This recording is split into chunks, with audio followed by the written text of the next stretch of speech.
Aloha, everyone, and thank you for joining Strengthening the Coordinated Community Response Across Hawaii, the 2020 webinar series. This is a 4-part training series beginning today and running through June 3rd, 2022. Today's topic is Bridging the Gap, How to Build and Sustain Effective Multidisciplinary Collaboration, Part 1. My name is Makamai Namahoe, and I will be serving as the facilitator for you folks this webinar series. First, this series was created as an effort informed by domestic violence fatality review stakeholders from across the state. This webinar series is being presented through a partnership between the Hawaii State Department of Health and the Hawaii State Judiciary and provided by Hawaii Public Health Institute. We would like to thank our sponsors and partners for today's training: the Hawaii Public Health Training Hui, the Western Region Public Health Training Center, and the Public Health Learning Network. Here are some Zoom housekeepings for today. All participants are muted upon entry. For any questions or comments that you have throughout the presentation, please utilize the chat box or Q&A boxes located at the bottom of your screens. This webinar is being recorded and it will be posted on the Hawaii Public Health Training Hui's YouTube channel, as well as shared with you folks today in a mahalo email. So here are our 5 continuing education credits that we have provided for this training series. We will offer credits for CHES, registered dietitians, social workers, including clinical social workers, legal continuing education credits, as well as substance abuse counselors. You must attend both trainings in order to obtain 4 credits for each of these topics. In order to do that, please register and attend today and next week Friday's webinars. Evaluation feedbacks, surveys will be sent out to you today. The deadline to complete it will be next week, Thursday, May 12th. For anyone who is calling in, please send me an email at makamai@hifi.org. That includes your name and the phone number that you had used today. And all certificates of attendance will be mailed out to you folks by May 27th, 2022. All right, and I would love to introduce our guest trainers for today. Julie German is the founder of Finding the Right LLC, where she trains and consults nationally in criminal justice fields, including sexual assault, intimate partner violence, child abuse, the use of expert witnesses, trauma-informed practices, and firearm surrender. Julie was a prosecutor for over a decade in Minnesota. For 8 years, she focused on sexual assault and child abuse crimes. Julie was instrumental in opening the Mayo Clinic Child Advocacy Center in Rochester, Minnesota, developing the protocol for the multidisciplinary investigation of child physical and sexual abuse. Julie is a trained forensic interviewer and has taught child advocacy studies at the National Child Protection Training Center at Winona State University in Minnesota.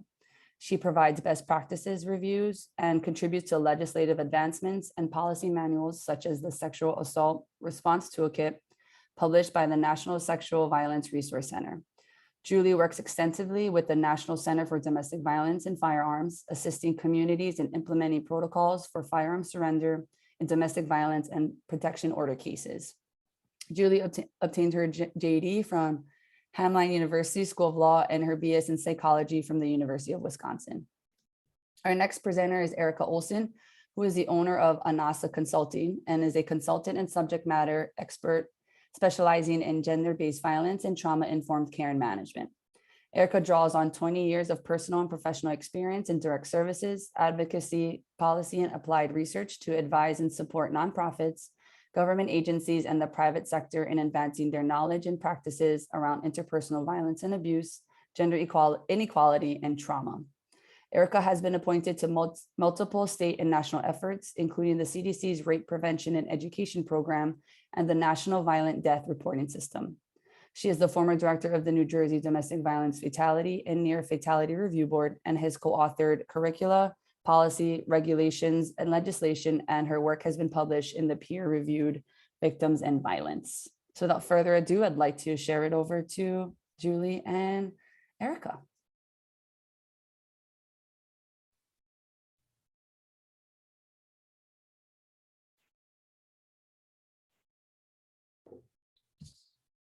Hey everyone, thank you so much for coming. We really appreciate you guys being here with us today. We're going to be talking about how to build and sustain collaborative relationships and how to strengthen your CCRs today. Yes, hello to everyone. We're very excited to be here, and we're going to skip right over this since you've already heard plenty about who we are.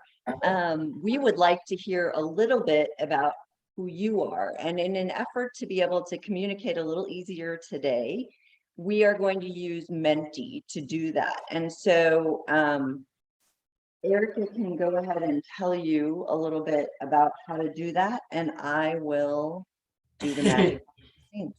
Julie will do the magic behind the scenes. So thank you so much, Maka, for that introduction. And we'd really like to get a sense of who's here with us, since you got to hear a little bit about who we are. So we use Mentimeter.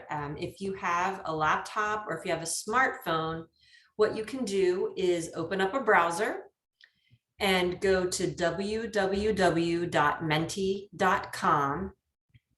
And you can use the code that's up here on the screen. I can't see it all real quick. Here we go. The code is 666-14267. And we'd love to hear from you about what is your discipline? What's the discipline that you're coming from? And also what city, what state, what county, or what island or you're coming from today. And all of this is anonymous. We're going to be using Menti throughout the day to help you sort of be engaged a little bit and participate. And we really appreciate the more that you participate, the more we can really learn about you and tailor the training a little bit better. Wow. When you get into Menti, you will see that it allows you to respond twice. So lots of folks are doing it already. Respond once, the first time with your discipline and the second time with your location. And the code again is 666-14267.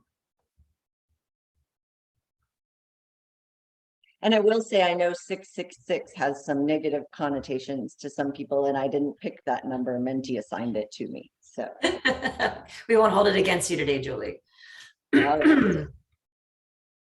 So we're sorry if of you don't have access. Please feel free to also use the chat function if that's easier. I know that maybe not everybody, depending on where you're working, can actually access this, and we're sorry for that. We try to make it as inclusive as possible. It can be tricky, but please feel free to use the chat function if you can't use Menti. And just so you know, the way that this works is in the word cloud, the bigger the word is, the more responses that response has received. So the fact that social work and Honolulu and Hawaii are very big is indicative of those being entered multiple times.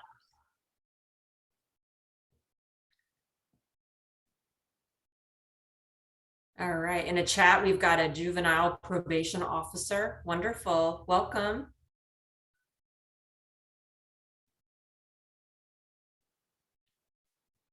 I find the word cloud mesmerizing. I just like watching it change. I could just keep staring at it all day, but I do see that we've had at least one prosecutor in the house. So I'm excited about that.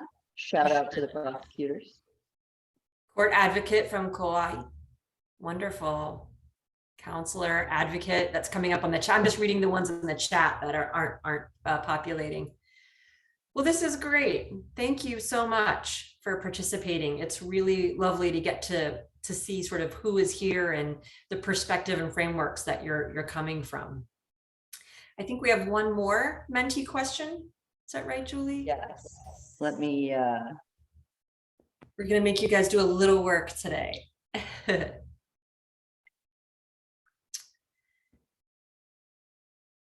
So in addition to hearing about your discipline and where you're from, the other thing we'd like to really learn from you is what's your multidisciplinary experience? So again, I think it's the same code. Is that correct, Julie? It is. And if they're still in the browser, it should just advance now that I've advanced the question for you. If it does not, simply enter the code again. Okay. So the question should have refreshed on your tablets or your computers or smartphones, but we'd love to hear if you've been involved in either currently or in the past, if you've been part of a coordinated community response team or a multidisciplinary team like a sexual assault response team, domestic violence response, domestic violence high risk, fatality review, child welfare. We just wanted to get a sense of where everybody kind of falls on the continuum of having worked in collaboration with others. All right, we have a DVRT, sexual assault response team, already working with the CCR. I love none. That's why I'm here. Good, good. I'm so glad that you are here. It would be super helpful too. It seems like we have a large number of individuals who work in a formalized multidisciplinary effort that wasn't listed here. And I know we have a strong contingent from public health, so it might be a health-related multidisciplinary team, whereas the ones that we were able to list in the response tend to be more criminal justice focused. But if a few of you wouldn't mind putting in the chat, what is that formalized multidisciplinary effort that wasn't listed? And I think similarly, I'm seeing I work in a less formal multidisciplinary effort. I'd love to hear a little bit about what makes that less formal. It's fantastic.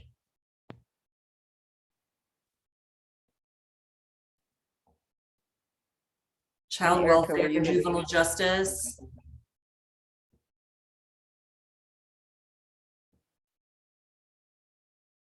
Outpatient program.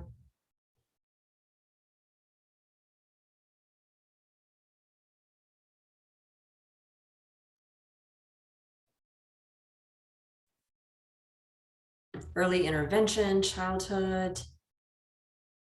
These are great. Absolutely. And so while some of what we're talking about today that will be specific to a coordinated community response may not be as familiar to you, the dynamics of working in a multidisciplinary setting are obviously something that this group knows quite a lot about. All right, well, again, we thank you for your participation. We'll be using Menti a little later in the presentation. If you want to keep your browser open again, it will advance to the question.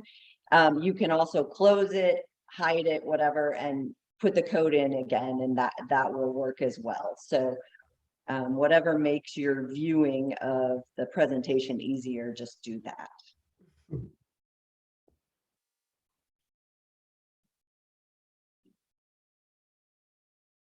So today we're going to be talking a little bit about the justice gap. And the justice gap is really the gap that stands between victims and survivors of interpersonal violence and receiving the justice that they need and deserve. Now, we're going to be talking also about how coordinated community responses are one way that we can come together and close the gap that exists.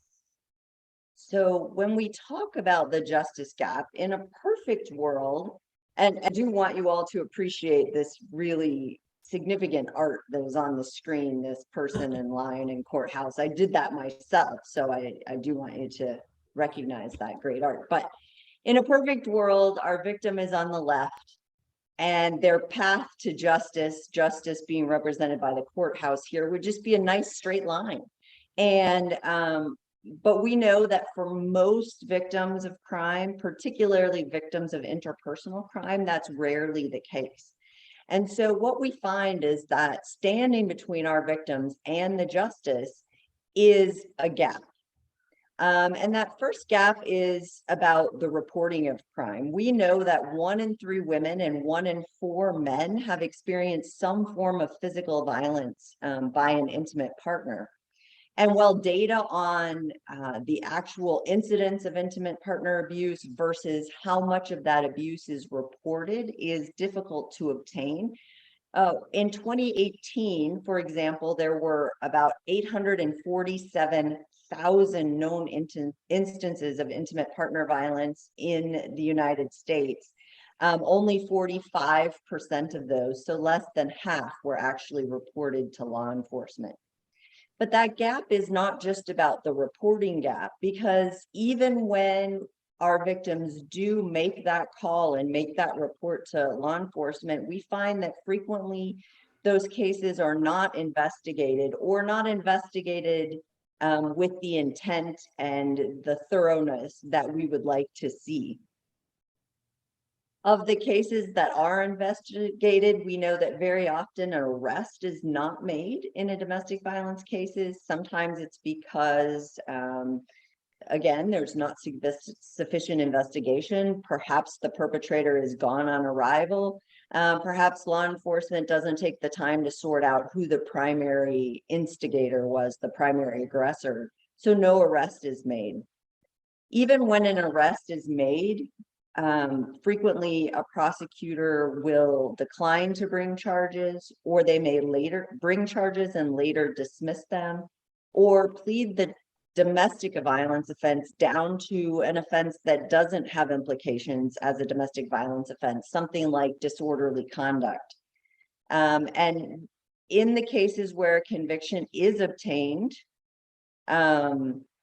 where a case is not dismissed or pled out to a lesser offense, we know that often our offenders will serve little to no jail time or may receive credit for the time that they served while they were awaiting trial.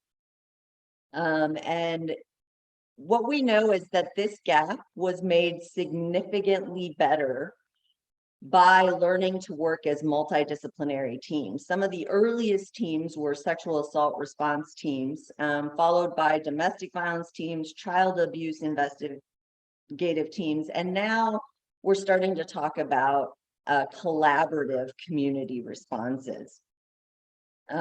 So we know that these multidisciplinary efforts did create a bridge over that gap, did assist our victims to getting to that justice on the other side. And we've been at this work for a long time, right? Since the 70s, we've been at this work of addressing violence towards women. And despite the really hard work over the last 30 to 40 years, we also know that our criminal legal justice system still doesn't fully deliver the results we need for survivors, for perpetrator accountability, and for public safety.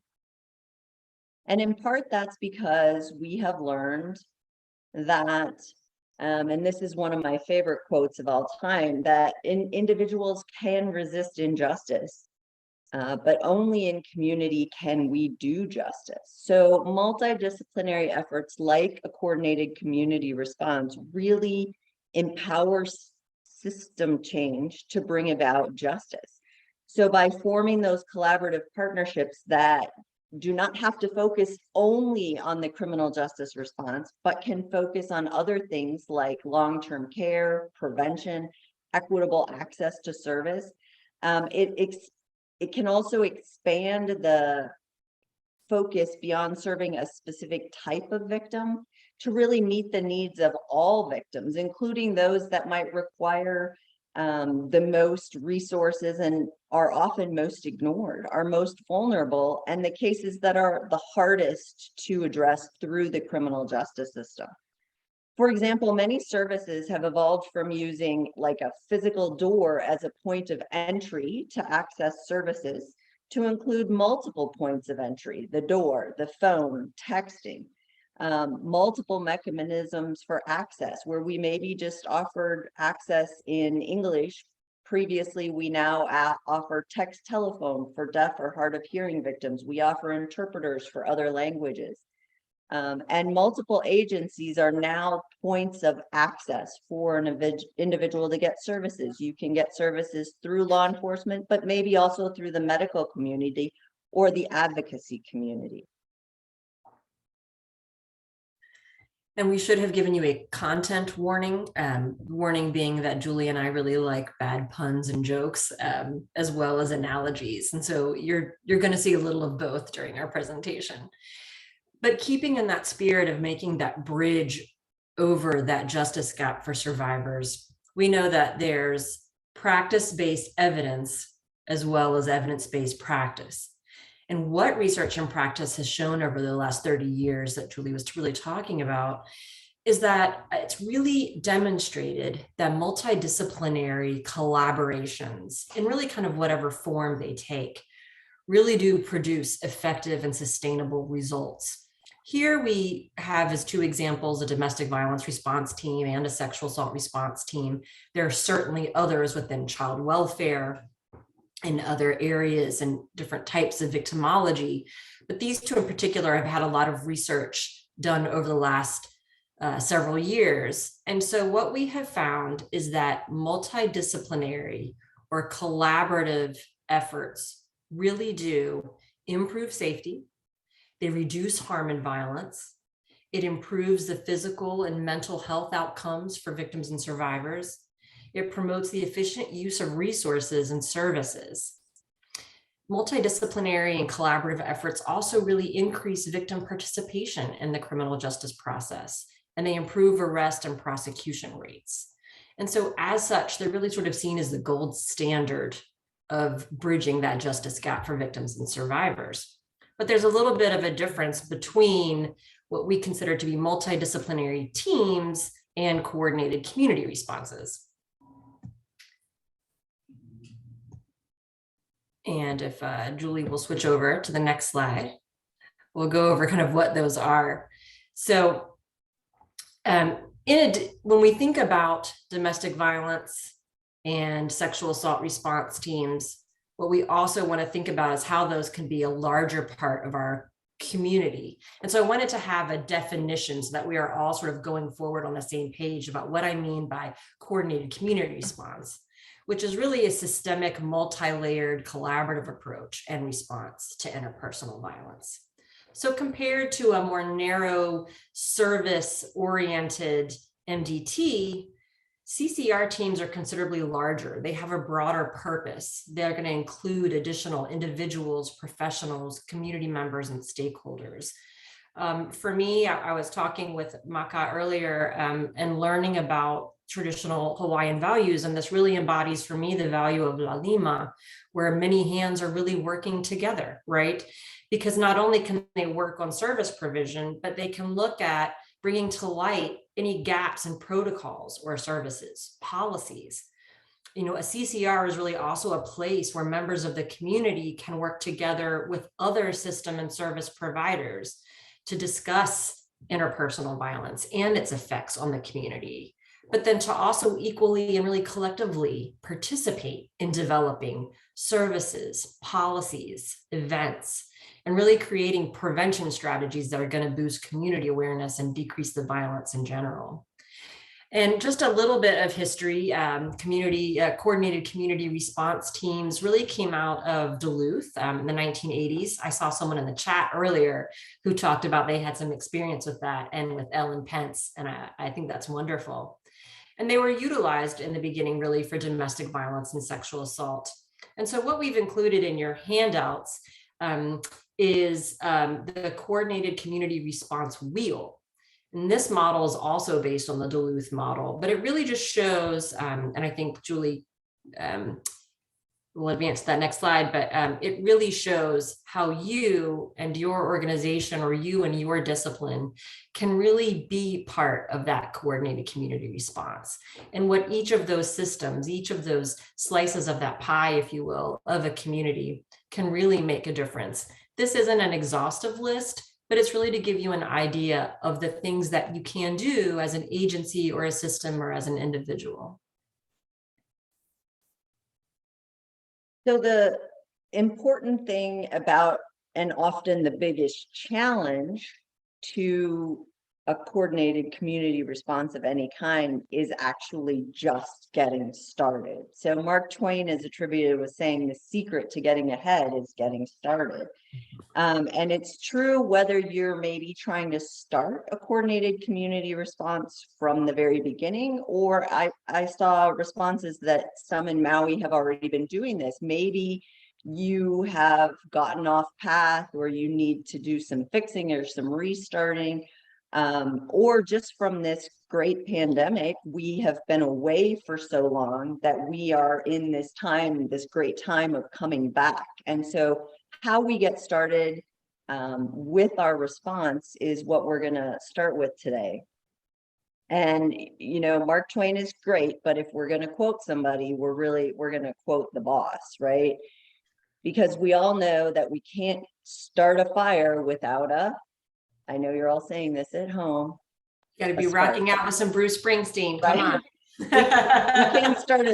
We can't start a fire without a spark. We cannot start these multidisciplinary teams without that individual who says, hey, we can do better. I want to do better. And this is how we're going to go about it. And so if you're attending this training, you might be that spark. It may be you. So often collaborative efforts or efforts to change the system really begin with one individual or with a particular agency with a passion and a commitment to changing how we address intimate partner violence in your community. However, I want you to think about what happens with a spark, or what happens when you strike a match if you don't have any kindling, any small firewood, or any newspaper to keep it going. What's going to happen to that spark? Right? It's going to burn out.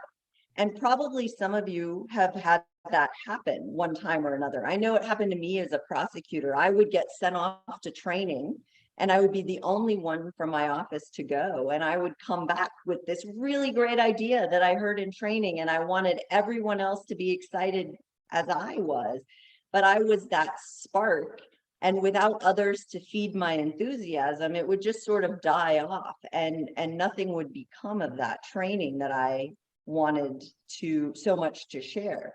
So although we know you need a spark to start, right? You're going to need some kindling. You're going to need a little bit of firewood to get that CCR going. So though you may start as an individual, you may need to look for a team and develop a team. It's ideally, this is going to be a collaborative process with core agencies. It may start with the core agencies that are generally part of multidisciplinary teams, like advocacy, law enforcement, maybe sexual assault, forensic, medical examiner programs, prosecution, crime labs. But you need these little pieces of kindling, right? Your friendlies, those people from your agency and other agencies who are supportive to kind of sustain that spark. And we know that even with this kindling, our fire is not going to last very long. It's going to go out. And so, eventually you're going to need your heads of your agencies, right? And I consider those heads of your agencies the great big logs that are going to keep this fire burning long time, right? Through many days and weeks. But any of those of you who've tried to start a fire, it's very hard if you're the spark to light a big solid log on fire. You really need the heat from that little core team that you're going to build first to catch the bigger logs, the elected official, the head of your agency to catch on fire too. You're going to need all of that, the spark, the kindling, and the big logs to sustain. So how do you get buy-in to starting something like this? How do you recruit members? If you are the spark, right, you've got that vision, I encourage you to think about maybe starting with a core group, 4 to 6 other individuals, maybe from different agencies if possible, who share that same vision, that same spark. They might be listening in today on this. So start with that core group, get your kindling. If you don't have a core group, approach friendlies first, right? You probably know people in your agency, in different agencies, who have this same vision and values as you, who want to see something new and different done. And really the benefits of starting with a core group approach is that you are less likely to burn out. Your match isn't going to go out. You've got someone else to carry and build that fire. If you're not a single person trying to bring this message or a single agency, your group is less likely to be seen as the advocates team or the DA's team or the public health team, right? It's more likely to be looked at as a collaboration. And the broader your connections are to other community agencies in that core group, the better. When I speak on this topic around the country, the number one question I get, or the number one struggle I get from people, is that a particular agency doesn't want to participate or isn't on board on on this effort. And so they'll say, gosh, the prosecutor's office won't come, or the sheriff's department won't come, or some agency won't participate. What are your ideas for tackling that? So if you have that friendly group, if you have your little core kindling fire going, one idea is to have existing team members approach the agencies that are not participating. I suggest, if possible, they approach at the same peer level. So if you are talking about an elected district attorney who isn't participating, see if the elected sheriff who is on board will approach that DA to talk about why they bought in, why they want to be part of the effort, and why they're including their agency. If you don't want to do personal invites like that, you can start with your core group just sending out a broad invitation to see who might show. Broad invitation to an exploratory meeting and see who shows up. Another idea is that if you have a good core group, but you have certain agencies missing, use a little positive peer pressure. Use the media for positive reinforcement. Make a big press release about this great new group that's starting to address domestic violence in your community.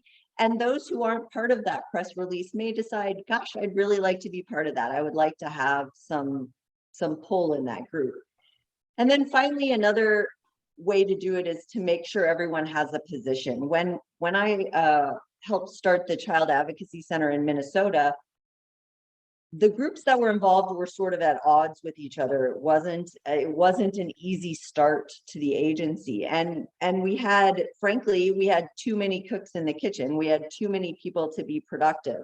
And so what we decided was to create multiple groups. We had an advisory board, and the elected officials and the heads of departments sat on the advisory board.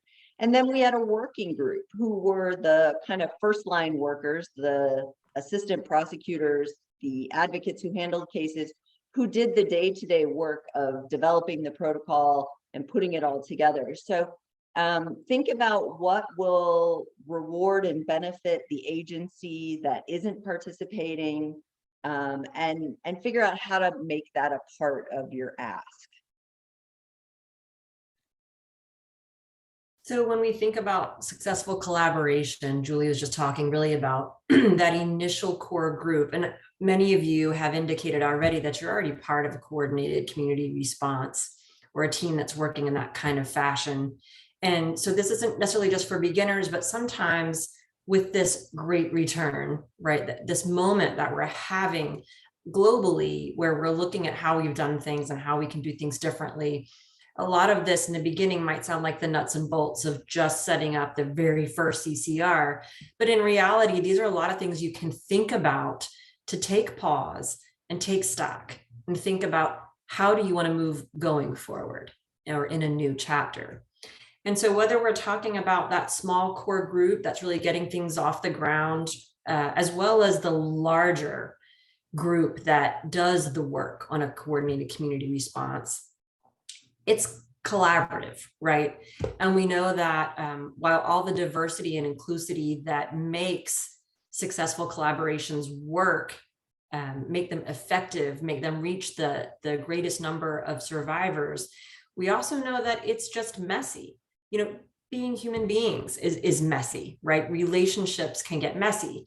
And so what we wanted to address the 6 sort of buckets, if you will, or the main types of factors that are going to influence any collaboration, regardless of what the actual subject matter is.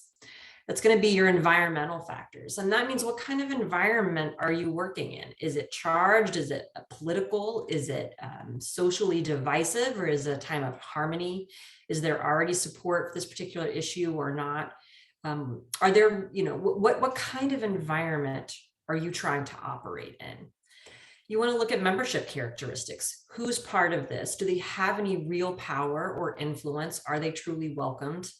You want to take a look at process and structure. Do you have any? I noticed earlier when we were learning about you that someone was talking about not being part of a formal coordinated community response. And sometimes when we say words like process and structure, people start to think rigid, top-down, hierarchical. And it doesn't necessarily have to be that way. Communication is another huge factor. We're going to go over some skills about that in part 2 of this training. You want to consider, do you have purpose? And is that purpose clear and explicit? And then last, of course, you have to think about resources. Resources can really make a difference between agencies or organizations having turf wars and being competitive versus being really incredibly successful. And we know from Violence Against Women Act and Victims of Crime Act being delayed both in their reauthorization as well as their funding allocations. You all know what it's like to work in this kind of space and place with very few or little resources. So we have a little clip for you that we hope will give you a chuckle, but also think about if you recognize any of this in your collaborative work, talking about effective collaboration.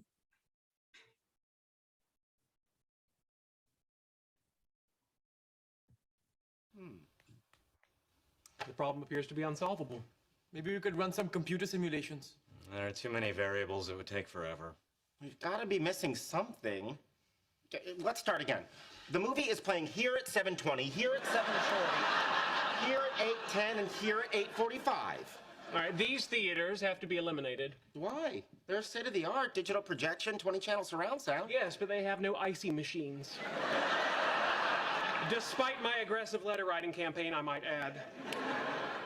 What about the multiplex here? The seats are terrific. They have Twizzlers instead of red vines. No amount of lumbar support can compensate for that. Well, it's going to take at least an hour to eat, and I don't see a Sheldon-approved restaurant proximate to a Sheldon-approved theater. We could eat after the movie. Unacceptable. The delay would result in tomorrow morning's bowel movement occurring at work. Hang on. There's a 7-Eleven here. We smuggle Slurpees, which are essentially ices, in under our coats after having a pleasant meal either here, or here. Wow. I don't see how we missed that. Excuse me, in what universe are Slurpees ices? That's how we missed it. Sheldon, would you be prepared on a non-presidential basis to create an emergency ad hoc Slurpee icy equivalency? Oh, Leonard, you know I can't do that. Okay, I guess we only have one option. Yep, I don't see any way around it. Bye, Sheldon. See ya. They'll do it.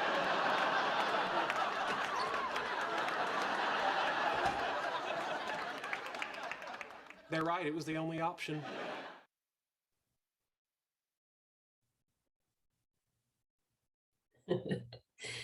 So I don't know if any of you are the Sheldon on your team or you've experienced that, right? But it's such a great demonstration of just how messy and how tricky it can really be to collaborate.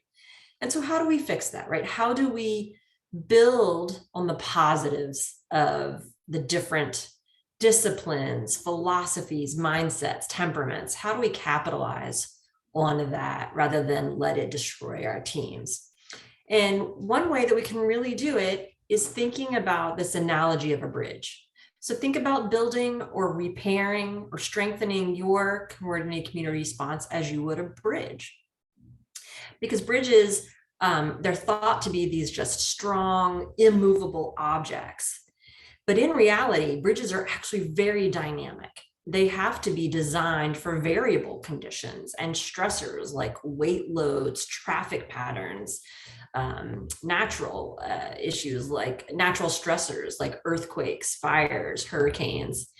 And so think about that, because no matter what kind of bridge, sort of no matter what your issues, whatever those dynamics are, all bridges and all teams can have three things in common that will strengthen you. And that's a good span, a good design, and good supports. So this is actually a picture of the Montopolis Bridge here in Austin, Texas, where Julie and I are located. And it was built in 1938, and it's still standing today and open to pedestrian traffic. And this type of bridge is called a truss bridge. Truss bridges utilize the pressure of multiple joints, frequently triangulated, to capitalize on that tension. And so just like a truss bridge, team collaborations can actually capitalize on all that tension, and it actually makes the whole stronger and more effective than the sum of its parts.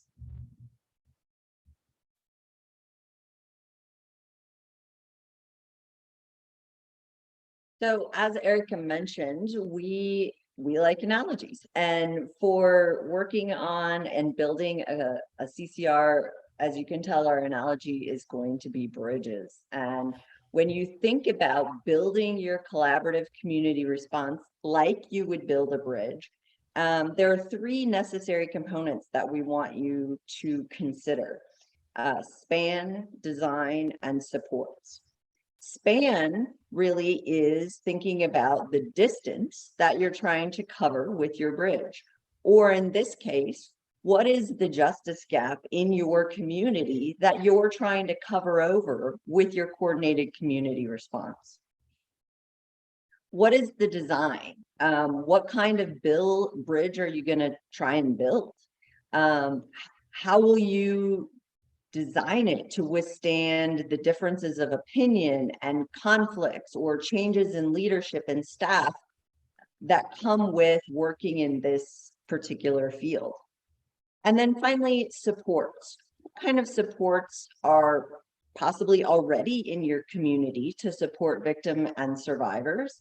And what supports are lacking that you need to either learn or develop or create to keep the bridge that you're going to build, the team that you're going to build, really solid and strong? So first, we're going to talk about span. And span really is the functional purpose of the bridge. What size gap are you attempting to fill? As Erica mentioned, the bridge that she showed you from Austin is open to pedestrian traffic, because there's a big difference, right? What kind of bridge do you want to build? One that can support people or like a few hundred pounds, or one that's built for semis and needs to hold thousands of pounds? What kind of bridge that you are going to need and build will be identified by surveying your community and the agencies involved in providing services to victims and survivors. So what kind of supports or bridge your CCR has to develop is determined by the size of the bridge and the supports that already exist in the community. So you can start by looking at just how big is the justice gap in your community. And even this first question will take more effort to solve than you may initially think about. It's very difficult to get a handle on how much intimate partner violence is going on in our communities. And you're going to have to look to several different sources to try and figure it out. Look at all doors that victims might approach for assistance. So certainly law enforcement might have a number of how many domestic violence calls they respond to, but we know that not everyone calls law enforcement for assistance in that situation. Domestic violence shelters might have data for you on how many victims seek out their assistance. And again, not everyone will go there. So you should look to medical providers, other advocacy services, maybe other legal services, legal aid, to see how many providers in the community are helping with domestic violence. You need to look about who is impacted and in what ways they are impacted. When you look at this data, are there certain groups that are being victimized in greater numbers? Are there some victims that are being really well served by current services while others can't find it? For instance, some shelters are designed and created to take only women and their children, and they will not take male survivors of intimate partner violence at all.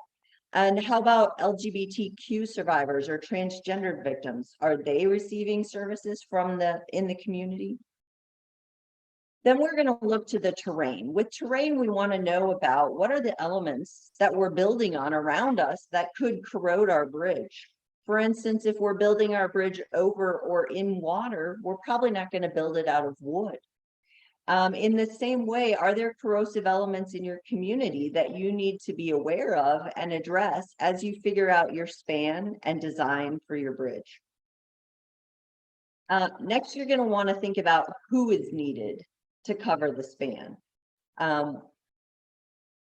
If you have an agency that currently isn't participating in your multidisciplinary work, that might be a gap that you need to address, that you need to fill. Who is not currently involved in this work? Or who is involved in this work but hasn't previously had a seat at your multidisciplinary table to share what their experiences and their resources are? It's always good to survey what is already in the community for your survivor. What resources are already available? I remember when my SART team did this when I was a prosecutor in Minnesota.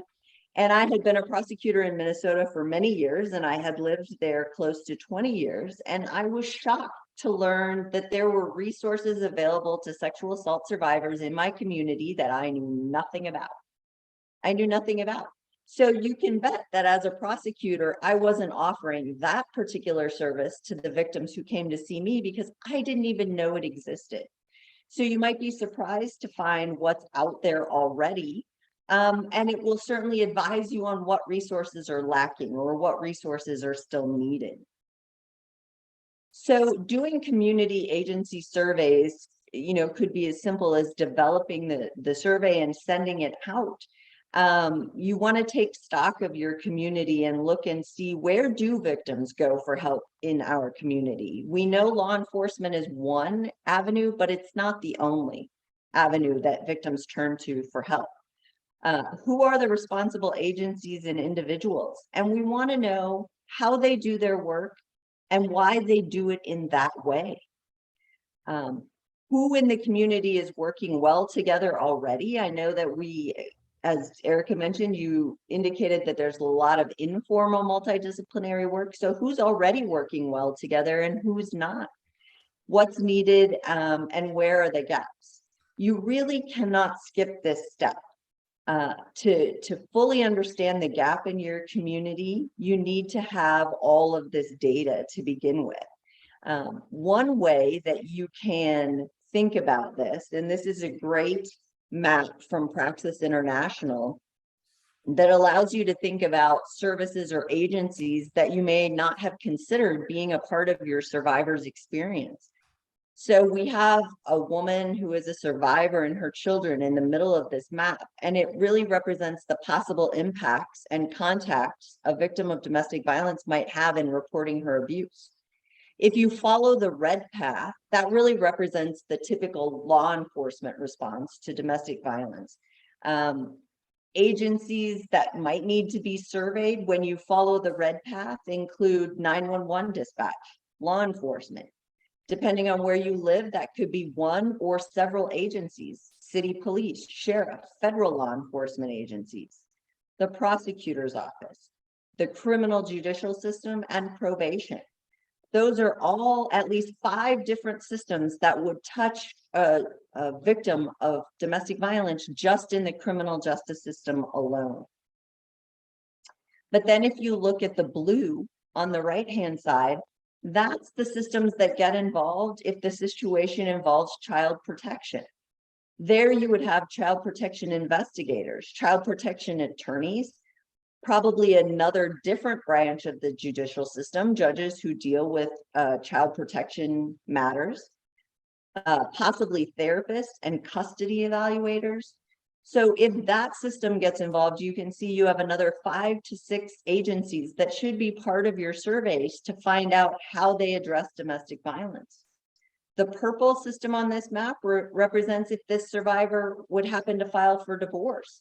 Now we have systems and individuals included that involve attorneys who handle dissolution, custody evaluators, mediators, and potentially another part of the justice system, which would be civil and family judges. The orange on this map is represented by if the victim were to seek an order for protection for herself. So in that instance, it could be involved if law enforcement is called or if they're not. But the agencies that might get involved there would be an advocacy program, legal aid, or other prosecutors who assist victims in filing for orders for protection. Yet another set of judges, the civil judges who hear these matters. The sheriff's office or whatever law enforcement agency is tasked with serving those orders on respondents when orders for protections are granted. And maybe a supervised visitation organization if the couple shares children and the partner with the order for protection is still going to have contact to the children. And finally, the green represents when survivors get evicted, which we know happens because maybe their lease provided that if law enforcement ever gets called, they're out. they're evicted. That system's going to involve landlords, people who own property, judges who preside over these cases, and the sheriff who might be called to do the eviction. So while this one very complicated map that almost stresses me out just having to look at it, understanding that a victim would be involved in all of these systems and possibly all at the same time, really just deals with the judicial system. So this doesn't even begin to touch on medical or mental health services, who might also have contact with victim survivors. But it's a good illustration of how complicated it can get when domestic violence is reported, and how many opportunities a coordinated community response would have to coordinate with all involved systems and really design something that's better and easier for victims to navigate. Once you've identified, by using these community surveys, the span of your bridge, how big that justice gap is and what you have to fill, the next part of the process is designing the bridge.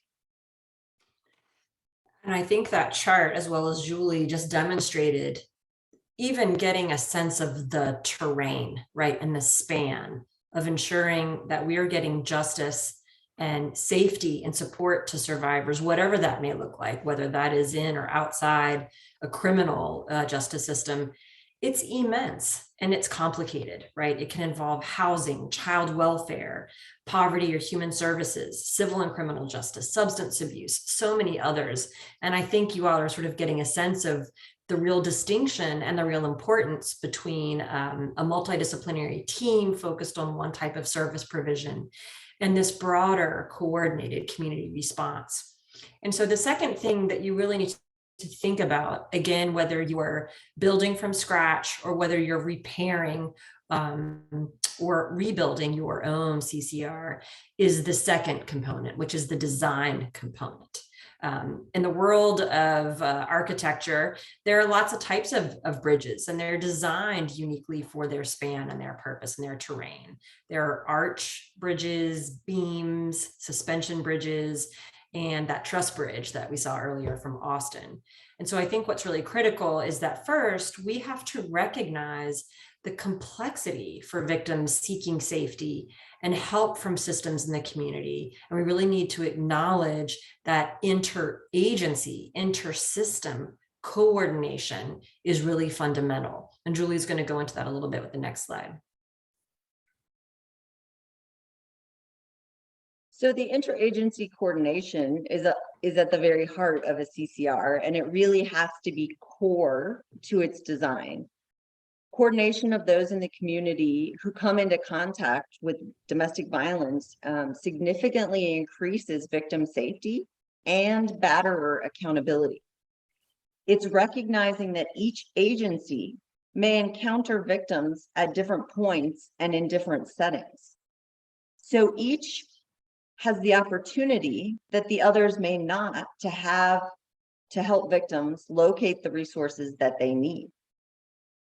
Also recognize the interdependence of each of these agencies. While we're all connected to the victim differently and we all have contact with the victim differently, we are independent on each other. We are connected to the other agencies. So for example, if a court issues a protective order in a domestic violence case, it's really of little value if law enforcement won't respond to violations when the victim calls. A victim may be unwilling to go to a domestic violence shelter for help, but might reach out for assistance through their physician or their medical provider. So we can't, however, expect this coordination of agencies that act independently but are interdependent on one another to really happen organically. It really has to be planned and purposeful.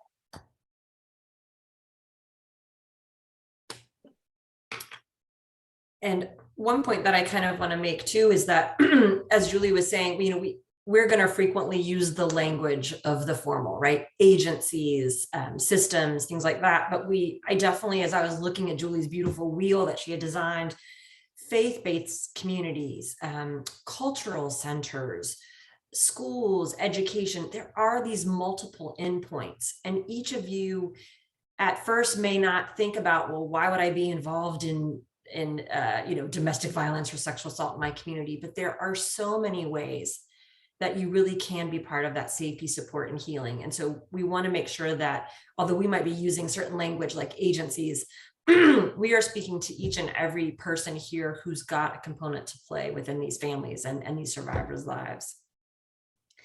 And so as we're moving on, nobody freak out by this next slide. When Julie and I are talking, and Julie was like, I was a little bit worried to see what was going to come after this, Erica. What's the next slide? And we often think about the word explicit, right? And we think about that as explicit with 3 X's. But a design principle that's actually really critical, no matter how you incorporate it, is explicitness. It's an overarching principle in the design or the repair of your collaborations that can really help mitigate the messiness of collaboration. And you think about the actual definition, right? It's to fully reveal or express without vagueness, implication, or ambiguity. It means leaving no question as to the meaning or the intent. And so your next question might be, okay, great, but how do we really sort of incorporate that into our work? And you really kind of break it down in these 3 ways. Just like a bridge, the design of your team needs to be able to withstand dynamic elements, personalities, backgrounds, temperaments, different disciplines, different roles, responsibilities, lenses. And these are sort of 3 main ways you can do that on your team. One is set agreed upon, set agreed upon expectations for those folks that are going to play a part on your coordinated community response team, as well as for those systems, agencies, and offices and organizations that are responding and working with victims and survivors.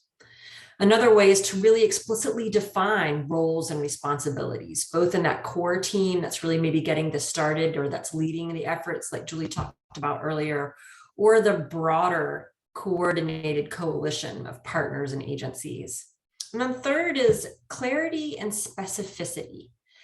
Being clear and specific really cuts down on misunderstandings, miscommunication, setting up those expectations. And one example I know Julie has used several times before is thinking about it in a marriage where 2 people have come together and one partner is doing all of the household work and they're starting to get resentful and angry about that, and another partner is not. And what happens, right? A huge explosion. I mean, this could also be roommates, this could be platonic, but you've got 2 people living together and one's doing the majority of the household work and the other is not. And this big fight happens. And what you realize, what lies underneath that, is that these 2 people have come into this situation and they didn't discuss their expectations. It turns out one partner came from a family where both parents shared that work and that caretaking equally. Maybe they discussed which types of chores or work they liked or didn't like and divided that way, but no matter what, they all shared and they all did that work. And the other partner came from a very different home where it was perhaps more rigid in terms of gender roles, or maybe it was divided along other lines, but it was such that those 2 partners and their family of origin didn't share the work equally. They didn't even necessarily tune into the other to do that. And so now you've got this married couple and they've never talked about what are their expectations living together. They haven't talked explicitly about here's what I love to do or hate to do, or here's what I have time to do. And there's no clarity and specificity. And so the same kind of example can really happen on your teams. And then we have to think about how do we incorporate these principles in the day-to-day work? Like, right, it's not enough to just know what to do, but we want to try to share with you how you can do this. And one way to get started, particularly with that small group that Julie was talking about, but certainly also with your larger expanded group, whoever's working with you on a coordinated community response, is what I like to call roll call. This comes from the Wisconsin Coalition Against Domestic Violence, and I think it offers some really good examples. So what you can do is really list out, and I would write these out in a document because it serves as a good grounding anchor if things get wonky, they kind of go off the rails. And what I mean by roll call is to be explicit and clear about the expectations you have for folks who are going to be part of this coordinated community response, whether it's on one of these teams or one certain team, or if it's all working together. It could be things like, you agree to attend and participate in meetings whenever possible. That if you're going to be part of this team, you will represent the vantage point of your discipline or your profession and teach the others on that CCR. It might be that you also take information and questions back from those team meetings to your agency. So not only the roles and the responsibilities that you have on that team, but then how will you take what you've learned, what you've discussed back to your own teams, organizations, and agencies in order to help them promote the safety of victims and the accountability of offenders. Again, I really feel like this to me embodies that spirit of Kuleana, where each of you is taking this personal responsibility to participate on this team. These are the ways that you can do it very explicitly, very clearly. It promotes respect and understanding for one another as you move forward as a group. And lastly, having this written as an actual document, perhaps people sign it upon joining your CCR, perhaps you sign it at each large team meeting, however you work, it allows people to buy into it, to agree to expectations. It's clear what's expected of them so that they can meet those expectations. And then it really becomes a grounding stone when people start to not maybe hold up their end of the bargain. And Julie's going to share some more ways that you can incorporate these major principles into your work.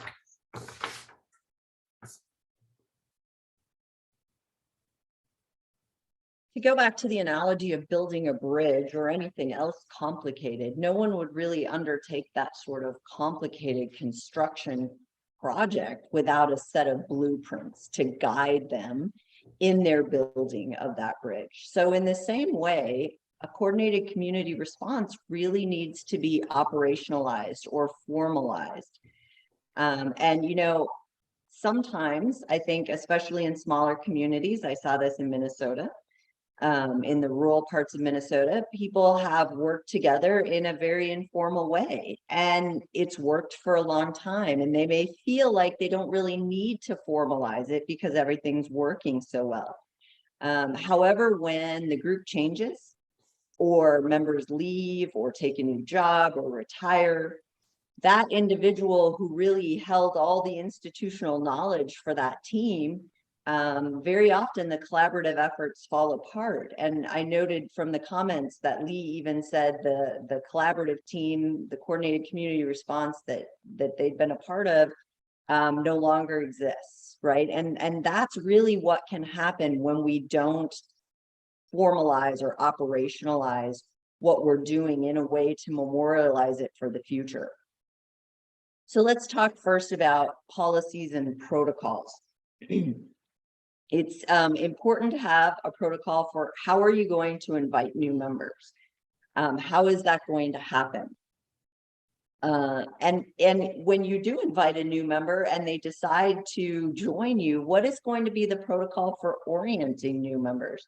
I know different teams that I've been a part of, and I've been on a domestic violence response team, a sexual assault response team, a child abuse response team. They all had different protocols. One would give you a manual that you were expected to read so that you were up to speed on the policies and protocols of that team. Another team that I was a part of had actually created orientation videos that you would watch when you came in as a new member. So thinking about how are you going to get new members and how are you going to bring them up to speed so they know what's happening with your team. Having memorandums of understanding is crucial with each of the agencies or organizations that are part of your team. A memorandum of understanding about what their roles and responsibilities will be, what they're committing to as being a member of that team, and what the expectation is for the work that they will provide, attending meetings regularly. It's good to memorialize how conflict resolution will be handled. Conflict on teams is inevitable. It's going to happen. And we're going to give you some great tips next week for dealing with it. But that has to be part of your policies and protocols. How are we going to handle it? If it is not, that conflict will become one of those corrosive elements that destroys the bridge that you're trying so hard to build. Absolutely, confidentiality agreements need to be part of this. Our teams are going to be talking about and reviewing data about people's victimization. And so having it memorialized that the work that you do is subject to confidentiality is crucial to being able to do the work. And then interagency agreements between the agencies that might form separate committees or subcommittees. How's that going to look like? Again, what are you committing to exactly? What will be your roles, your responsibilities, and your commitments? The next thing that needs to be operationalized is really the meetings and logistics of your team. A strong, deliberate meeting structure is essential to maintain interest and engagement of your CCR members, as well as guiding the team to make some steady progress towards whatever you determine to be your goals. So monthly meetings for 1 to 2 hours are ideal, and especially in the first 2 years of development of your coordinated community response. Having the meetings consistently, like the second Tuesday of the month or the last Friday of the month, can really help have consistent attendance. When meetings change from month to month, one time it's a Tuesday, the next month it's the third Thursday, they definitely see a decline in attendance. So having consistent scheduled meetings that people know of in advance and can put on their calendars and try and block that time is really crucial. Determining the location of your meeting can be really important too. It can really impact whether or not your stakeholders regularly show up and attend your meeting. Really try to choose a central location. But in communities where the participating agencies and organizations are fairly far dispersed, it might make sense to consider rotating the location so that the travel distance and the burden of having to travel to the meeting can be equitably distributed between your members. You have to designate a leader. This could be the leader of your CCR. It could be the leader for the purpose of holding your meetings, but to have a meeting go well, someone has to take charge. Leadership of your CCR could have a term limit. It could be a rotating position, so nobody feels overburdened by that. If team members are sort of reluctant to step up, consider having co-leaders. I was on a SART where we always had a co-leader, and that really felt less intimidating for a lot of people, and it allowed the individuals to share the workload that comes along with being the leader. You need to have agendas for every meeting and allow for input for the members of your team to what the agenda should be. It should be distributed in advance of your meeting.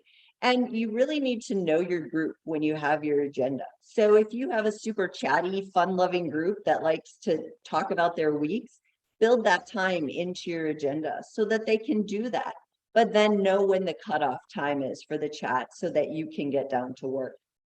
You need to really be respectful of people's times. Generally, we're asking people to join these teams who are already crazy busy and they have a lot of work, they have a lot of responsibility. So you need to follow your agenda and be very conscientious to start and end meetings on time. And finally, you need a secretary or someone designated who will take notes during the meeting, and that they'll be distributed to all members to be voted on the next time, to really keep a good record of what your team is doing. So finally, you have to write all this down. You need to memorialize formal policies and procedures and decide how you're going to capture that. Are you going to develop a team handbook that everyone gets a copy of and can be given to new members? Will it be posted online somewhere that your team has access to look at and be able to access? Create questionnaires for potential team members. How are you going to decide who comes on your team and what they're going to bring to the team? Figure out how you're going to orient orient new members.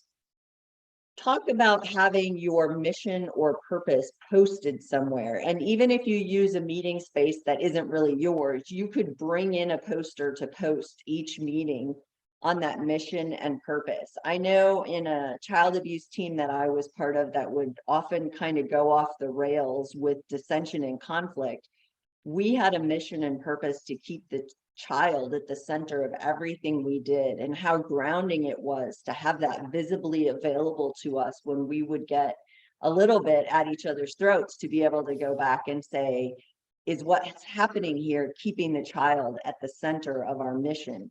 And it maybe wasn't. And then guiding principles, you can post the guiding principles for your agency. Writing this down or memorializing all these things we've been talking about is so crucial for turnover, which we know is super inevitable, especially in this challenging work of working in the field of domestic violence. If you document everything, then transitions can be smoother, and you can ensure that when a critical person or your sparked person leaves your team, it doesn't just disintegrate.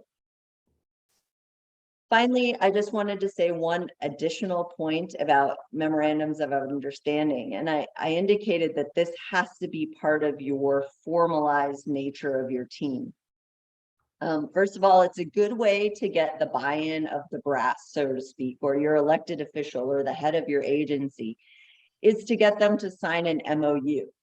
And be very clear in your MOUs about what it is they're committing to. Are they committing a member of their staff to the team?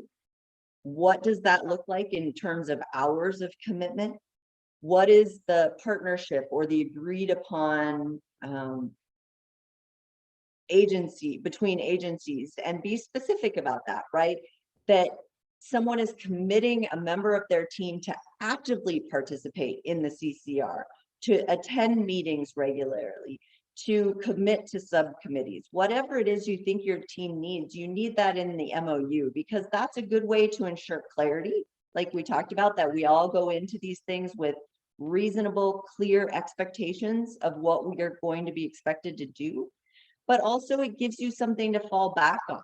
We've all been part of a team where someone sort of drifts off, stops attending meetings, doesn't participate fully, and we don't know what to do about it. This gives you recourse to go back to the head of the agency or the elected official and say, hey, you committed to giving us an assistant prosecutor who would show up at meetings, would do this work, would be on a subcommittee, and the person that you gave us isn't really following through with that. It allows you to have some recourse to make sure that you get the team members that you need. And a last way that you can operationalize and kind of make this theory an actual practical way of doing things is to make sure that you come up with and write down a very clear and explicit mission and scope. And the reason why is, again, because when that polarization or when disagreement or tension creeps in, having that clear, agreed upon mission and scope is a real non-personalized way to refocus those team members and help things get back on track.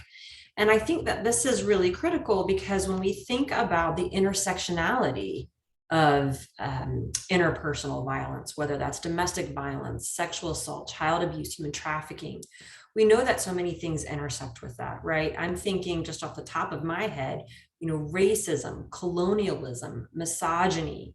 There are so many bigger intersectional issues. And in this work, we can find so many people so deeply passionate about wanting to solve so many of these problems. It's complicated and it's messy, just like our own work together. And so by having a mission, a well-defined, explicit mission, like Julie had given you the example where the child is at the center. When I ran New Jersey's domestic violence fatality review, we had a lit candle and the survivor's name when we were doing the case reviews.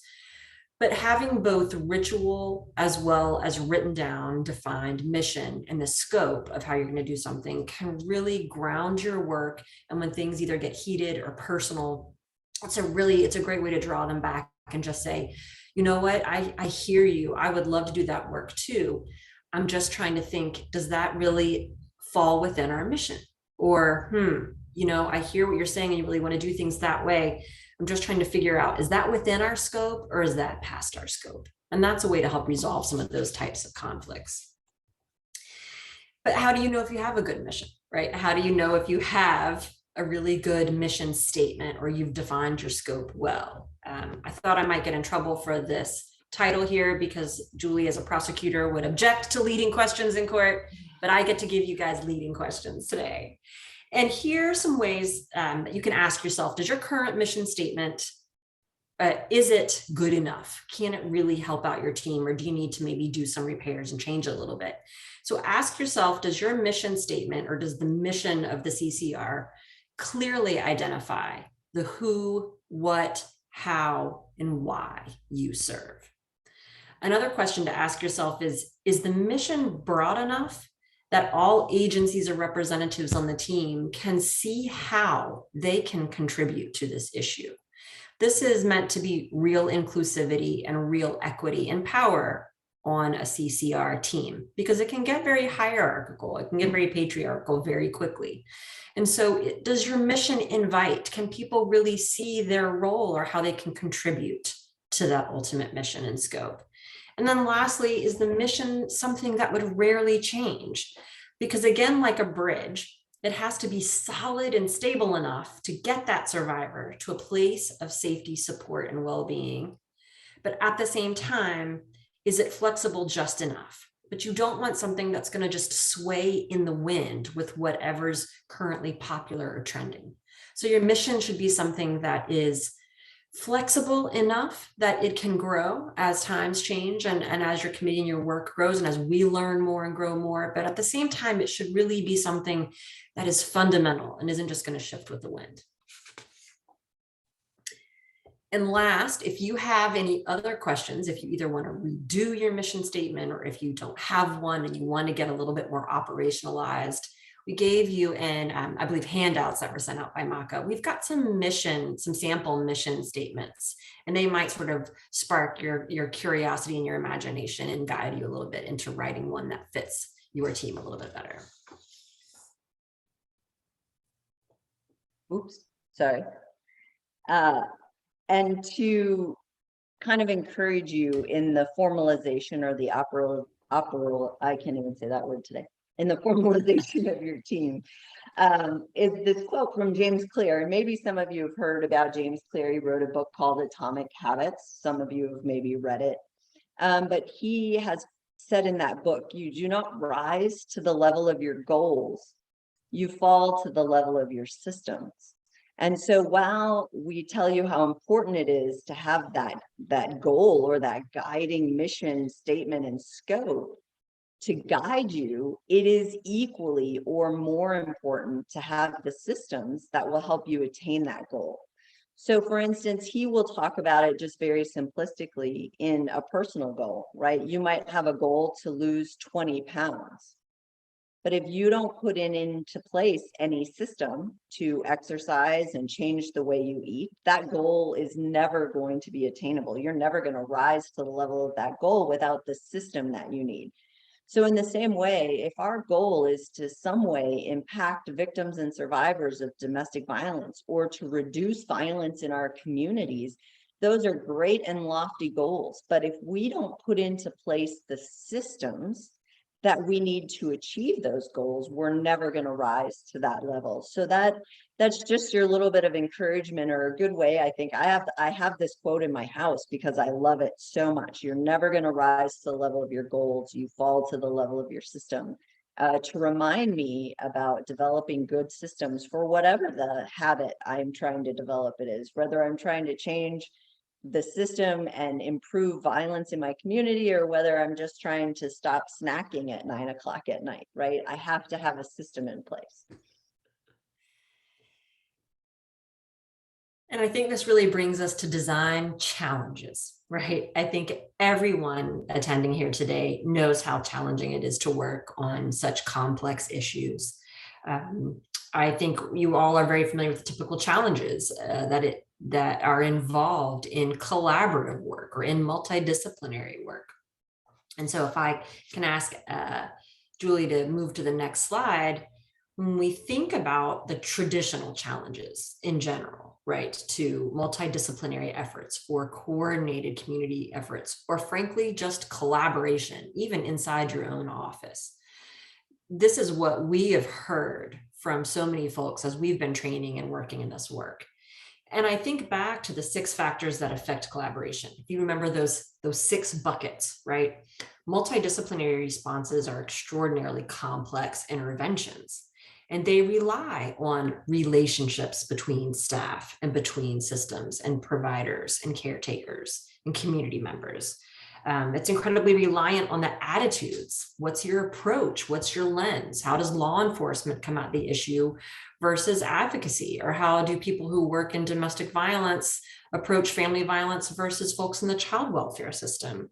And so it's no surprise, thinking about all that complexity, that community collaborators and folks who are doing this work, addressing interpersonal violence, end up working in silos.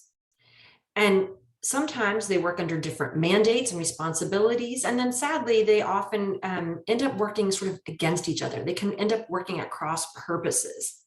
And when you add to that those things that I spoke of earlier, those big social movements that can create such upheaval, I don't think it's surprising, right, that things can really break down. Julie and I, as we said before, work in Austin, Texas, and our sexual assault response team actually splintered at one point. There was so much tension. There were so many challenges, so many issues, blaming and shaming, turf wars, really different philosophies, approaches, that there ended up being 2 different sexual assault response teams. And that divided resources, it divided people, it broke relationships, it siloed that the many hands working together, and it was just broken. And the only folks who really lost out were survivors, victims and survivors of sexual assault. And I'm happy to report that that's getting better, but just witnessing that splintering when everything just went wrong was really powerful, certainly to me, and I think I can speak for Julie as well. And so how do we prevent that from happening? But the first thing we have to do is really have to identify what those challenges are, right? We have to be honest about what those are. And at the same time, it's really nice sometimes to be heard and to be seen about those challenges. So we want to hear from you guys and to let you all hear from each other. What are the challenges that you all are facing right now? What's making your collaborative work, whether that's a multidisciplinary team, whether that's a coordinated community response team, or whether it's even just in your own, office or community? We'd love to hear what's making your team less effective than it could be. What are the design challenges you see? So if you could go back to your Mentimeter. Again, the code is 666-142-67. And let us know, even if you're not part, I appreciate this, I'm not part of an MDT yet. Let us know just what are some of the biggest challenges in working with people from different sectors or systems. So if any of you are working with survivors, what's not working well in working with other providers or people in the community in trying to serve them?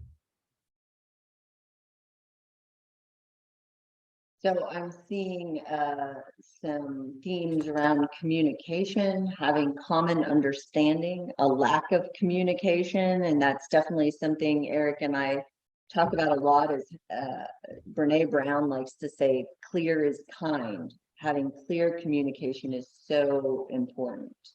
And we will be going over a lot of these skills about how to break through these challenges in part 2 of the training. We won't leave you hanging, just a cliffhanger for today, but we're going to wrap it up nicely in part 2. Hesitancy. Ooh, hesitancy. That's fantastic, because what we're going to talk about in part 2 is why. Why is there hesitancy? Not only for survivors, but also hesitancy of responders and people working to make things better, being able to work together and to try out new things or to challenge the status quo. I see lack of trust, frustration, anger at past events, grudges, ego, and ownership. And absolutely all of those are true. Next week, we're going to talk about how you build a team with a culture of accountability rather than a culture of blame and shame, and how corrosive that blame and shame culture can be to having a high functioning, healthy team. I see buy-in, I see gossiping. Yes, how we treat each other, the backbiting, the personalizing. It's funding. It goes back to those resources, doesn't it? Not enough staff. I do just want to say I appreciate all of you typing in these answers. It's so helpful for us in preparing next week to make sure that we're addressing the needs that you're really seeing and the challenges that you're really experiencing.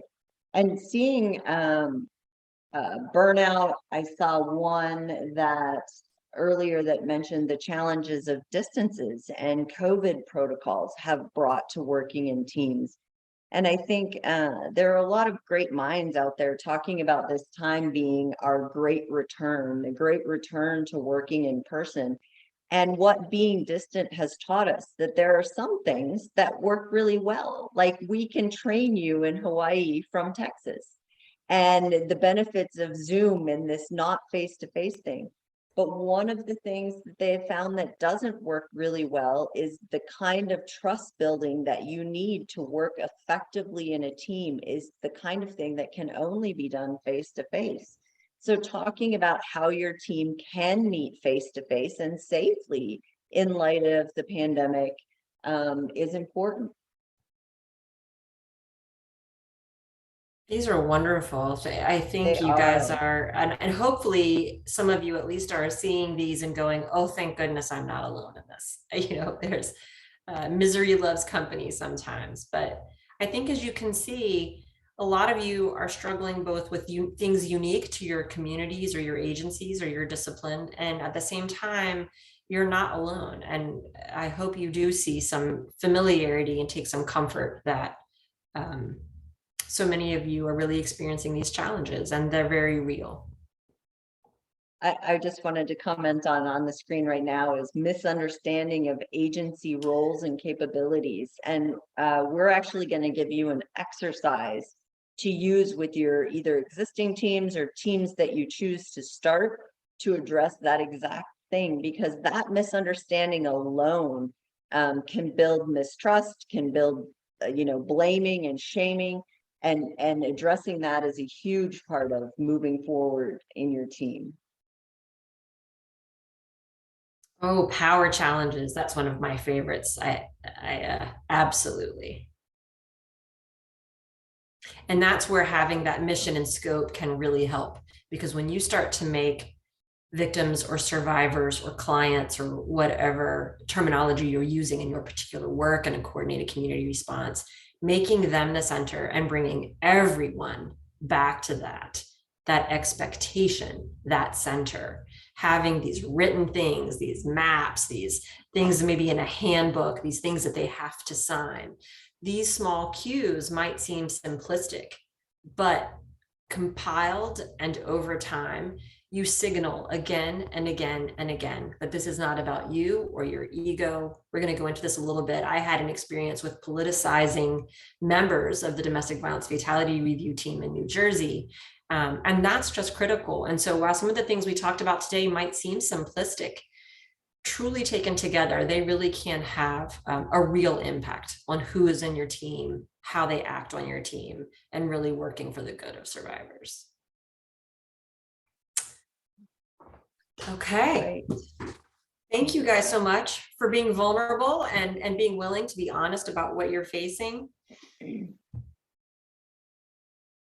So as we mentioned, we're going to leave you hanging just a little bit. We're not going to give you the answers to all these challenges, but we appreciate you sharing them, because in collecting them, we're going to be able to use that as we move into part 2 of our training next week, which is going to talk about the remaining element. We talked about 3 elements to building our bridges, right? So we had to learn the span that we were trying to cover with our multidisciplinary effort. We had to have a design to build our bridge. And then we have to talk about supports. And when we talk about supports, we're going to be talking about the people who are on the team. We're going to be talking specifically about the culture of that team. And as I gave you a little teaser, we're going to be talking about how you develop a culture of accountability versus a culture of blame and shame that is unhealthy and pretty destructive to teams. And then we're going to have a lot of fun next week and give you some personal skills for dealing with conflict on your teams, how you can address conflict and dissension in a way that doesn't damage your relationships, how we can give and receive feedback in a healthy way to our team members. And finally, we're going to talk quite a bit about system change. I noticed a challenge that someone was having was talking about blaming rather than working on the system. So what are the 3 pillars of system change, and how do our teams, once we've built that bridge, how do we effectively use that bridge to make changes in the system that's going to benefit victims and survivors of interpersonal violence? So as they like to say, tune in next week to learn all of those great skills. And I think for today, then that leaves us with questions or comments. And we would happily take either or both. We'd love to make this a conversation as much as we can. I know that's hard when on a webinar, you're all on mute. You have the chat that you can use. And also I'm going to put the Menti back up. And in the same way that you have typed in before your challenges, you could type in a question or a comment. So again, please feel free to use either the chat function on Zoom or use your Menti with the same code. Thank you, Julie and Erica. What a great presentation. We do actually have a couple. Oh, no questions from that one. Oh, we actually had a couple that maybe we were thinking of on the back end. In your experience from the past, the last couple of years that we've been in COVID, can virtual meetings be successful for CCR teamwork? Have you found success or any challenges moving it completely virtual? Kind of through the two of you. Yeah, whoever feels. Sure. I think it's hard to say whether success can be found. I was just listening or reading a little bit of research on this because not just teams, but employers are having this dilemma of, do we bring people back to the office? Do we let them continue to be remote? And really what the research is showing is that individual work is super successful remotely. But the kind of trust that you need to build between teammates to actually do system change, to actually be able to have those difficult conversations when something hasn't gone right and you need to move it forward, you need to change a policy or procedure. Those conversations are not done very well remotely. And partly it's over the camera. It's more difficult to read people, read body language, have all those sorts of cues that you need to have those conversations in a healthy way. And so to the extent that you are able, my suggestion is that meetings need to be in person to be really effective, and especially to deal with the difficult stuff. But great question. Okay. We had another one. In your experience, what has been the process of drafting an MOU? Like, who defines the commitments? I'll pitch in just for this one, and I know Julie's got some personal experience too. So, for example, when Domestic Violence Fatality Review Board, it's that core group or whoever is sort of heading up the CCR. And that's how we did it, because we needed to set the expectations to those people who were sending in folks. And part of why we did that is because we had already worked together equitably at the table to agree upon our mission and what our work was going to be. And so at the same time, it was attractive. We had the governor and we had commissioners who would give out assignments to join our board, kind of like a reward, right? Like I'll put you on this board, I'll put you on that board, and you can pump up your resume. You can say you're doing this. And it became politicized. And those people didn't necessarily have the same mission really as we did. They didn't have the same motivations that we did. And so I would say, at least from my experience, it's the CCR who puts out those expectations, who sets those roles, responsibilities, and expectations and puts that in the MOU. And typically it might start with them, and it can be a draft. It can go back, and it should go back and forth, right? Because that's exactly what that is. It's building a relationship. But I know from my experience that we were typically the ones to start and initiate and draft the MOU from our side of things, partially just because of the knowledge of what we needed, and partially to make sure that we sent a shot across the bow, if you will, about this is what we expect and this is what we're about. I don't know if Julie, you have a different answer or experience. I agree. It would be probably the small working group, the kindling fire that I talked about that's starting you out, that would work on designing the MOUs. Now, a particular agency that you approach with an MOU may push back or may have something and want added or deleted. So as Erica mentioned, it may be a process, but it is so crucial. I will say Erica's experience is one where something was political and attractive, and I've actually worked on more local teams that were not political and not attractive, right? And we're often seen by the members as just one more thing on their plate, more work to do. And so, I know that we had members on some teams who were just appointed there, right? Like the sheriff said, I have to come to this meeting once a month and I'm going to come. But they weren't good contributing members because they were assigned. It wasn't their interest. They didn't really want to be there. And so having that MOU to fall back on and say, sheriff, hey, I know you offered to appoint someone, but and he is a warm body and he's sitting in the chair, but he's not contributing. He's not on a subcommittee. He doesn't participate in conversation. He doesn't do the work that he's assigned. It's good to be able to fall back on that MOU and say, this is your appointee. So you either need to talk to them about meeting the commitments of the MOU, or you need to appoint someone different. Thank you for that. That's good. That's very valuable information. We had a question: when addressing challenges in your team, is it better to have a facilitator, somebody who stays neutral to help the team members figure out their challenges and keep everybody calm? In your experiences, has that been helpful? I haven't. So go ahead, Erica. No, you, Julie, you go ahead. Okay, so I will say that I have done it both ways. I'm not going to go into great detail. Next week, we will talk about how you can formalize in your protocol, like a manner for dealing with disagreements that can really temper them down and make them calmer.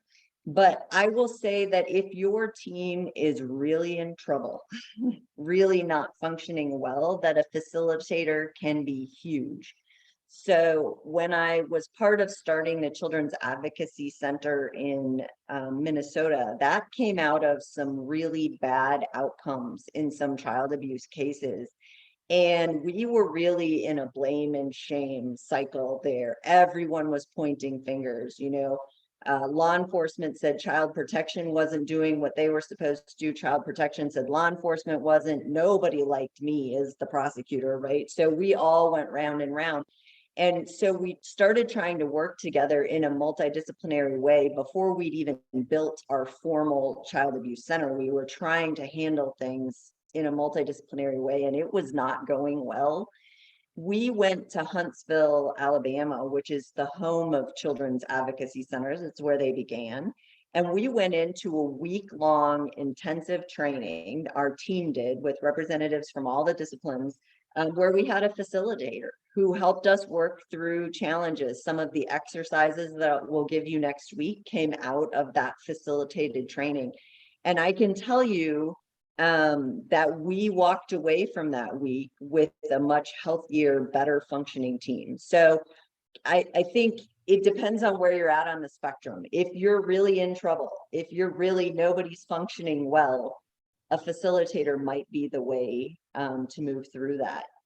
If you haven't built a team yet, you might be able to develop plans into your protocol that could address how you handle disagreements within the team. That's what I was going to say. I think she's exactly right. I think human beings are just going to say some things, right, at meetings in both ways. So if somebody says something that is particularly irritating or incendiary or something like that, other people maybe start jumping in as well. And so part of it really is what does your team look like? You know, frequently it might be, do you have a director? Do you have a chair? Do you have a co-chair? Those folks typically take on that role. So part of it is really the design. I don't know how hierarchical versus flat versus hybrid your organization might be. I think that no matter what you decide to do, whether it's like on fatality review, we had a chair and then we had a director, which was me. And we spelled out our roles, responsibilities. And the chair was very clear. She was like, I don't have the temperament, the background education, or the training to facilitate. So you're a social worker who has been a counselor. You do that. So part of it needs to be who has the skills to facilitate on your team if you want to designate someone. The other thing is that has to be, again, explicit. When you're going to build a team, or if you're going to add this actual position, a designated facilitator, you have to spell that out so that everybody understands that is that person's role. Otherwise, they're going to start looking at that person, and you may find an attitude of, well, who does she think, or who does he think he or she is to be coming in? So if you do that, I think it can work, but make it explicit. Tell them that's a role and inform your entire team that that's what their role is, and it's why they may intervene in a particularly contentious meeting. Great. Thank you both for that answer. See no more questions popping up or on Mentimeter. So maybe we can wrap this up a little bit, but I wanted to ask maybe the two of you, if you have any, and hopefully maybe there are more questions will come in at part 2, or maybe some folks are kind of just like marinating on all that information that you folks presented today. Julie and Erica, maybe I can ask the two of you, maybe any last thoughts before we wrap up today's call that we want to leave our participants hungry for next week's presentation. Maybe I can go, Erica, if you wanted to go first. No, I want to leave you with time. I am so appreciative and so respectful. I see Haley. Mahalo to you as well. No, I don't. I hope you all marinate on this, and at the same time, you take a weekend where you care for yourselves, you engage in some self-care, whatever that is from you, because this work will always be here. And while we are so grateful that you spent time with us today and we got to share with you today, I hope you do forget about me for a little while. And I hope you really have a beautiful weekend and a productive next week. And I look forward to seeing you next Friday. Mahalo.